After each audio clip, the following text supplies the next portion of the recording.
স্বাগতম আজকের ব্রেকিং নিউজে।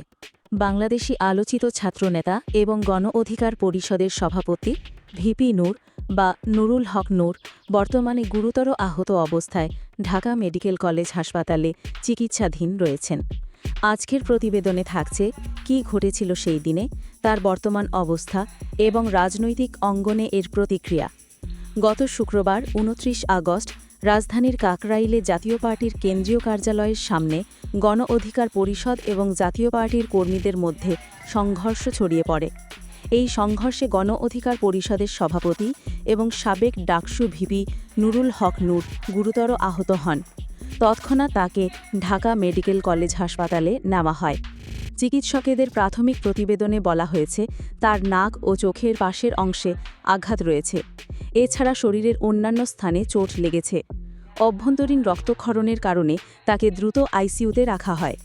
চিকিৎসকেরা জানিয়েছেন নূরের অবস্থার কিছুটা উন্নতি হলেও তিনি এখনও সংকটমুক্ত নন। নিয়মিত পর্যবেক্ষণের মধ্যে আছেন তিনি। নূরের স্ত্রী এক প্রেস কনফারেন্সে জানিয়েছেন তার স্বামীর অবস্থা এখনও পুরোপুরি স্বাভাবিক নয়। তিনি মাঝে মাঝে অস্বাভাবিক আচরণ করছেন, ফলে পুরোপুরি সুস্থ হতে সময় লাগবে। তিনি দেশবাসীর কাছে দোয়া কামনা করেছেন যাতে নূর দ্রুত আরোগ্য লাভ করেন। ভিপি নূরের ওপর হামলার ঘটনায় ইতোমধ্যে তীব্র প্রতিক্রিয়া সৃষ্টি হয়েছে।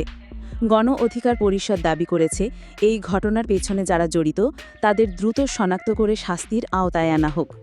২২ দলীয় রাজনৈতিক জোট সরকারকে আলটিমেটাম দিয়েছে আগামী ৪৮ ঘণ্টার মধ্যে এই ঘটনার তদন্তে একটি বিচার বিভাগীয় তদন্ত কমিটি গঠন করতে হবে। অন্যদিকে বিভিন্ন সামাজিক সংগঠনও নূরের ওপর হামলার নিন্দা জানিয়েছে। জনপ্রিয় ছাত্রনেতা থেকে রাজনীতিবিদ হয়ে ওঠা ভিপি নূরের স্বাস্থ্য নিয়ে এখন উদ্বিগ্ন পুরো দেশ। রাজনৈতিক অঙ্গনেও তার অবস্থার ওপর চোখ রাখছে সবাই। তিনি কবে সুস্থ হয়ে স্বাভাবিক জীবনে ফিরবেন এবং এই হামলার সঠিক বিচার হবে কিনা সেটিই এখন কোটি মানুষের প্রশ্ন। এই ছিল আজকের ব্রেকিং নিউজ। আমাদের সাথে থাকার জন্য ধন্যবাদ।